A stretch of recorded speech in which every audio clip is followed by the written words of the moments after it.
Hello, my name is Lauren, and I'm 32 years old. I was married to my husband Ryan for 3 years before something unexpected happened that turned our lives upside down. It all began with the arrival of my younger sister, Julie. She's 3 years younger than me, and during our childhood, she was nothing short of a bully. Julie had inherited my mother's striking features, sharp facial structure, slim figure, and piercing blue eyes. Meanwhile, I took after my father with brown eyes and a softer, fuller body. Growing up, I struggled with my weight and had to adhere to strict diets to maintain a healthy shape, whereas Julie stayed effortlessly slim without any such efforts. Our relationship as teenagers was strained, to say the least. Julie always thought she was better than me and made sure I felt it. But I wasn't one to be easily pushed around. Our arguments often escalated into intense fights, far beyond typical sibling rivalry, and our parents frequently had to step in. When I left home for university, I felt a huge sense of relief. We didn't stay in touch much after I moved out, only seeing each other on a few occasions where we managed to remain civil. One day, as I was finishing up work at the office, I received a surprising phone call from Julie. "Hey Lauren, it's Julie." "Julie, hi, what's up? It's been a while." "Yeah, I just got a job in Texas, but I don't have a place to stay yet. I'm new to the city, and it's my first time outside Maryland. Can I crash at your place for a few days until I find somewhere?" I hesitated, but then found myself agreeing. Okay. "Great, see you soon. Bye." I had moved to Texas after university for work and had settled down there. Even now, I'm not entirely sure why I said yes to her request. Julie was still single at the time, according to our mother. She hadn't found the right man yet, so she chose to stay single. When I got home, I told Ryan about the situation, and his reaction was pretty laid back. "As long as she doesn't cause any trouble for me, it's fine. We can set up the guest room for her," he said. I never told Ryan about the troubled relationship I had with my sister, Julie. To be honest, I was too embarrassed to bring it up. I wanted to leave the past behind and never mentioned it to anyone. At first, when Julie moved in, she didn't cause any trouble. She mostly stayed in her room and kept to herself. But over time, I started to notice that she was getting closer to Ryan. It had been almost 3 weeks since she came to stay with us, even though she initially asked for just a week. I knew how hard it could be to find a place in the heart of the city, so I couldn't just ask her to leave. One day, I came home and found Ryan and Julie sitting comfortably on the sofa, chatting and snacking together. It caught me off guard because it was the first time I'd seen them spending time together like that. Ryan usually came home late from work, so it was surprising to see him there early. "What's going on, guys?" I asked. "Hey, Lauren, Julie and I were just talking about our college days. Your sister is really fun," Ryan said with a grin. I smiled and nodded, trying to hide my unease. I was actually thinking maybe Julie should stay with us instead of finding another place, Ryan suggested. "We have a spare room anyway, but she's worried you might not like the idea." "If you're okay with it, then so am I replied. "She's my sister, after all." "But Ryan, how come you're home so early?" "I wasn't feeling well, so I took a half day and came home this afternoon. Julie was really sweet and made some hot soup for me. I'm feeling much better now," Ryan explained. "That's nice. Thanks for taking care of him, Julie," I said, trying to sound genuine. "Of course. Besides, Ryan is really fun to be around. You're lucky to have found such a charming man with money," Julie teased. "Excuse me," I said, feeling a bit taken aback. "I was just joking, Lauren. Relax. You still don't get my jokes, do you?" Julie laughed. "Oh, you got her, Julie. Look at her face," Ryan chimed in, both of them laughing like school kids. I forced a smile and excused myself, heading to my room. Deep down, I wasn't sure if letting Julie stay with us was a good idea. I had this nagging feeling that she was still the same person who couldn't stand anyone having a better life than hers. But I couldn't bring myself to say no to her just based on a hunch. They say instincts are like guardian angels, and mine were screaming that something wasn't right. Ryan seemed to be increasingly fascinated by Julie, her fashion sense, her diet plans, her habits. It all felt off to me.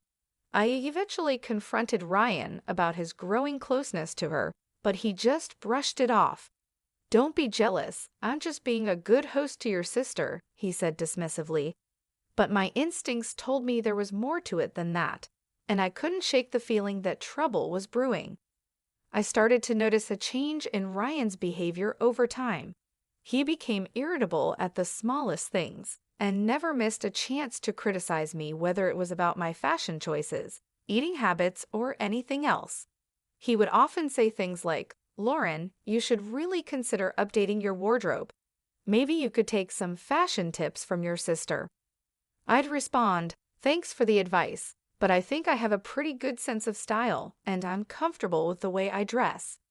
But he'd snap back, "You're just jealous of Julie, aren't you? She's only 3 years younger than you, but she looks so much more youthful and attractive. Looks like you're too fascinated by my sister, aren't you?"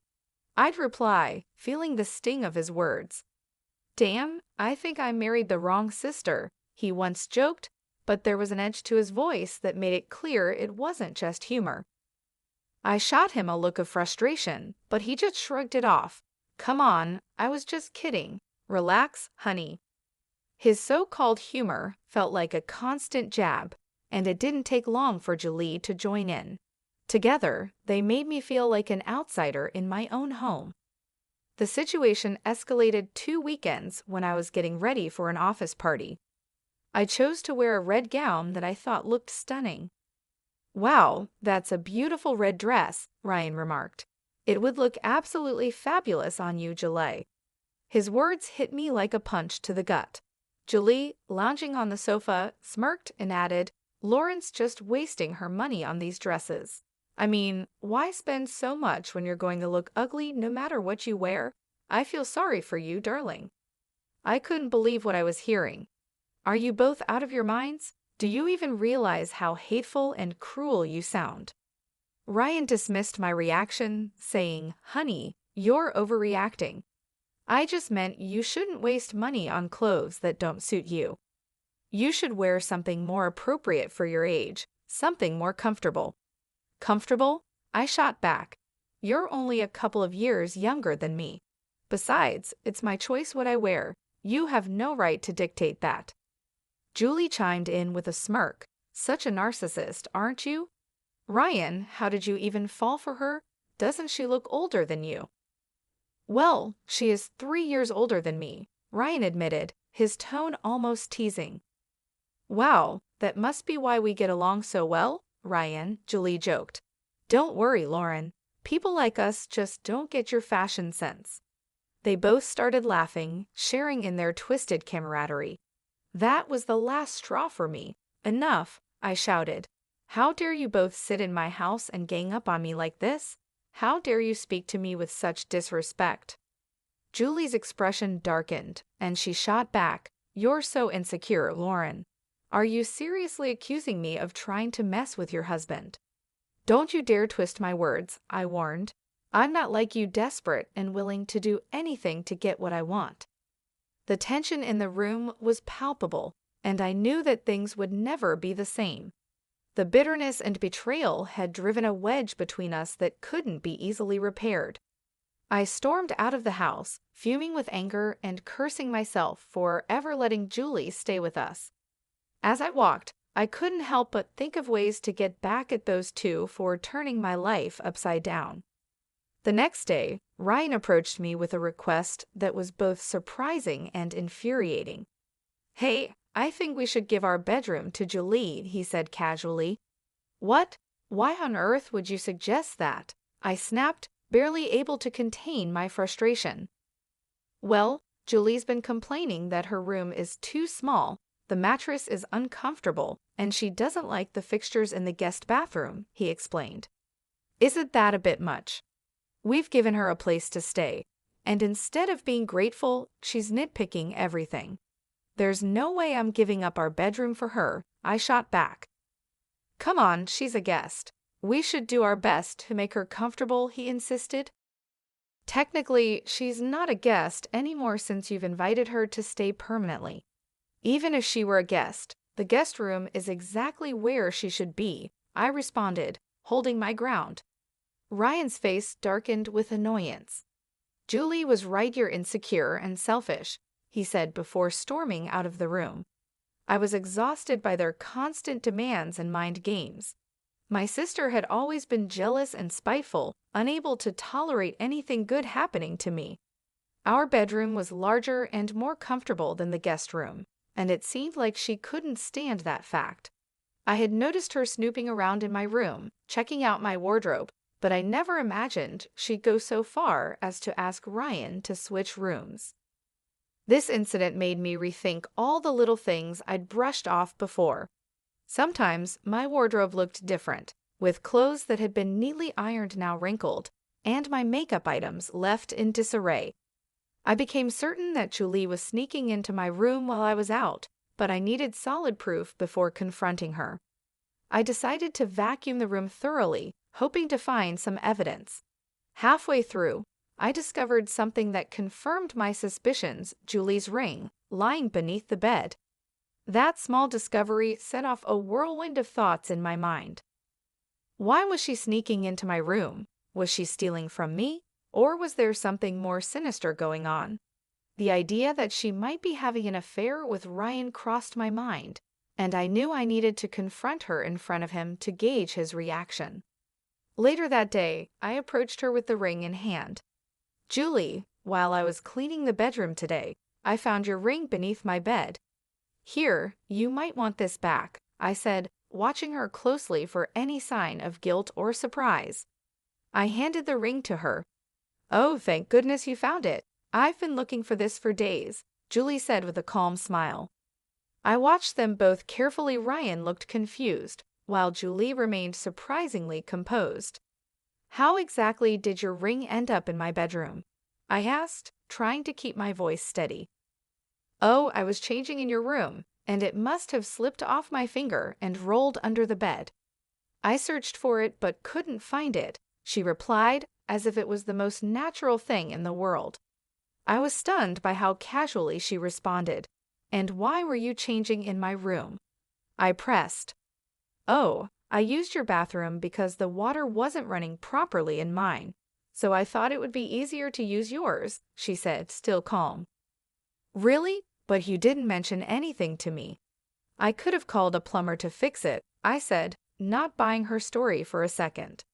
Before Julie could answer, Ryan cut in. Come on, Lauren, why are you making such a big deal out of this? It's a small thing. And besides, that's why she wanted to switch rooms anyway. I'll call the plumber and get it sorted. Julie had always been a master at lying, even when we were kids. I knew she was making up this story on the spot, and I could see that Ryan, who had been confused at first, was now completely taken in by her calm demeanor and smooth lies. It was clear to me that something was going on between them, but I needed solid proof before I confronted them. Otherwise, I would just come across as paranoid. So, I decided to bide my time, swallow my anger, and gather evidence. We had lived in that apartment for years, and I had a good relationship with the security guards and the building's caretaker. The next day, I casually struck up a conversation with the guards, trying to gather information about Ryan's comings and goings. To my surprise, one of the guards told me that Ryan came home every afternoon and then left again before evening. That piece of information was the missing link I needed. I was shocked he was taking breaks from work to come home and spend time with Julie, only to return to the office as if nothing had happened. It was infuriating, but I didn't let my anger show. Instead, I began to plan my revenge on both of them. Sleeping in that bed, knowing what had been happening behind my back, made my skin crawl. But the thought of exposing my sister and my deceitful husband kept me going. I knew I had to be smart about it. I devised a plan to finally confront them. I called my parents-in-law and invited them over for lunch, telling them that Ryan had been promoted and I was throwing a surprise party to celebrate. I'd offered to pick them up the next day in the afternoon, so we could all arrive at the house together. Little did they know, this was all part of my plan to reveal the truth and take back control of my life. I considered calling my parents to witness the shocking scene that was about to unfold, but I hesitated. I was worried my mother might accidentally tip Julie off, so I decided to keep them out of the loop. The next afternoon, I called the security guard of our building. "Hi, this is Lauren from apartment 255. I can't seem to reach my husband, Ryan. Did you see him come home this afternoon?" "Yes, he just arrived a little while ago. Do you want me to pass a message to him?" the guard replied. "No, that's okay. I'll try calling him on the landline." "Thank you," I said before hanging up.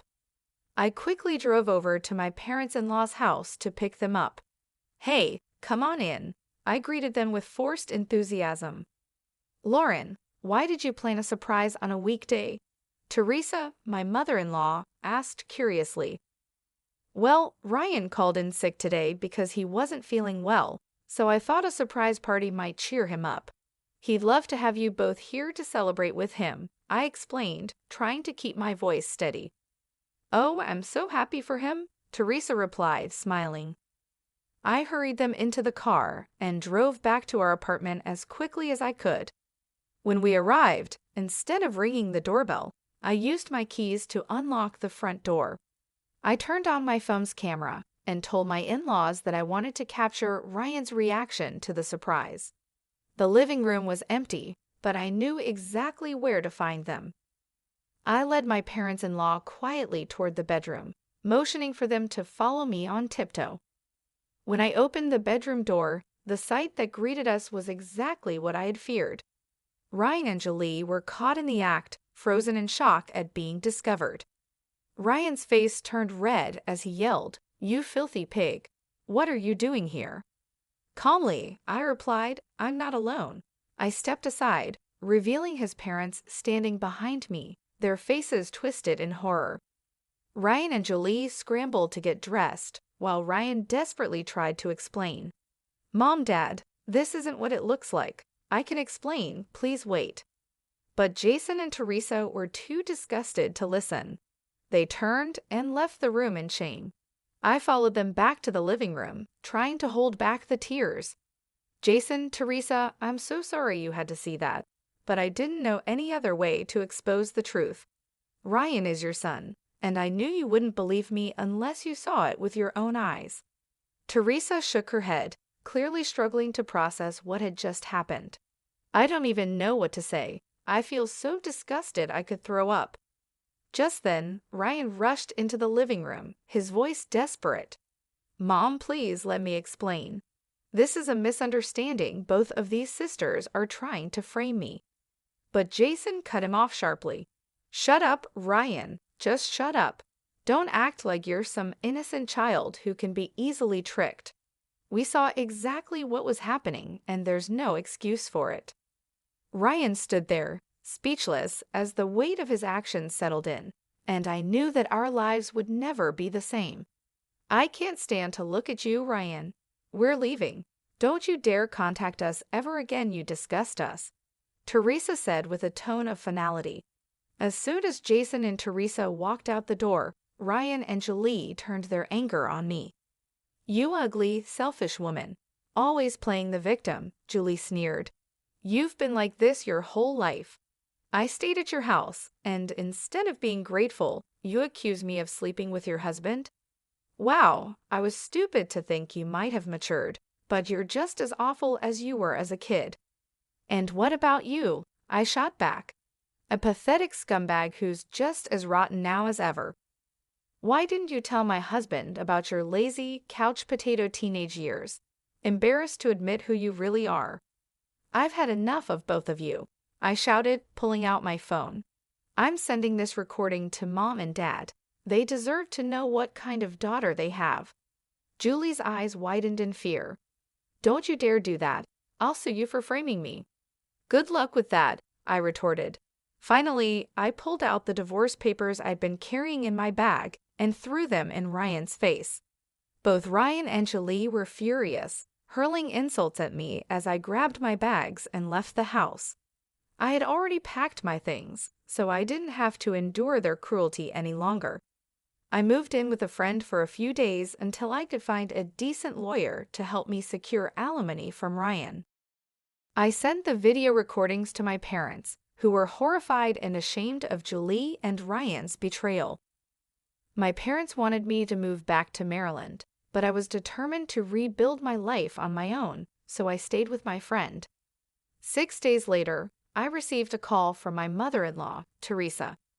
"Lauren, where are you?" she asked, her voice trembling. "Teresa, what's wrong?" "You sound upset," I replied, concerned. "It's Ryan. He's been arrested for embezzling funds from his company." "What?" I gasped. "Yes, the amount is massive, over $500,000. We need to return the money as soon as possible, or he'll face criminal charges with severe punishment." $500,000, oh my God, I whispered, trying to process the information. "Yes, and if we don't pay it back, Ryan's situation will get much worse," Teresa continued, her voice full of despair. "Then why don't you ask him to pay the money back and be done with it?" I suggested. "Julie has run off with the money," Teresa explained. "The police are looking for her, but we think she's already left Texas. Ryan transferred the money to her account to avoid suspicion, but after he got caught, she disappeared. He's been trying to reach her, but she's abandoned him." The shock of it all left me speechless. Julie had not only betrayed me, but also Ryan, taking the money and running, leaving him to face the consequences alone.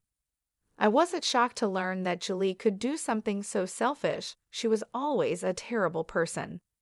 "Teresa, I understand what you're going through, but after everything I've seen, I'm afraid I can't offer any help to Ryan. I'm sorry, but I just can't. But we need to find Julie and the money to save Ryan. Could you help the police by giving them details about Julie's friends and relatives where she might be hiding?" Teresa pleaded. I paused, taking in all the information. "Teresa, it's been over a decade since I left Maryland, but I'll see if I can remember anyone Julie might be in contact with." After hanging up, I started making a list of friends and relatives where Julie might be hiding. For a moment, I hesitated. Was it right to give this information to the cops and potentially get my sister arrested? But then, memories of all the humiliation and bullying Julie had put me through flooded back. I knew that even if Julie was arrested or the company got the money back, Ryan might still escape with only minor consequences. That thought fueled my determination. I decided to take my revenge on both of them and gave all the information to the police. There was no way I was going to let Julie enjoy that stolen money. One name stood out on my list: Lily, Julie's best friend. Lily was just as devious as Julie, and I had a strong feeling that Julie would be hiding out with her. I was right. 5 days later, Julie was arrested at a bar in Maryland, partying lavishly with Lily. The police investigation also uncovered that Lily was deeply involved in the money laundering scheme. It turned out that Julie and Lily had been embezzling funds from companies for quite some time. Ryan, being a newcomer to their schemes, was charged with lighter offenses and was released on bail after a few months. However, Julie and Lily faced much more severe charges. My parents, disgusted by what Julie had done, refused to bail her out. While all of this was unfolding, I filed for divorce and alimony from Ryan and Julie. Since both were in jail, they had to pay the alimony from their savings.